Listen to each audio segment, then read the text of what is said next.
Sheikh chilli का नाम सब ने सुना होगा।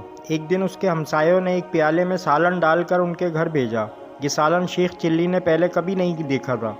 उसने माँ से पूछा, ये क्या है? माँ ने जवाब दिया, इसे बड़ियाँ कहते हैं। शेख चिल्ली ने गोल गोल तैरते टुकड़ों में से एक को उठाया और फिर पूछा, ये क्या है? माँ ने मुख्तसर जवाब दिया, बड़ी।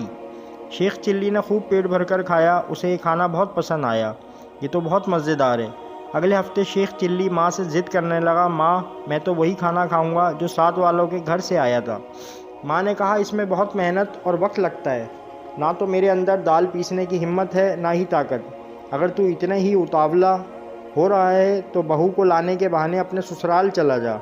वही तेरे नखरे उठाएंगे, उनसे फरमाइश कर लेना। शेख चिल्ली खुश हो गया। माँ से पूछा, इस सालन का क्या नाम था? माँ ने कहा, बड़ियाँ कह देना या बड़ी कह देना, वो समझ जाएंगे। शेख चिल्ली जाने की तैयारी करने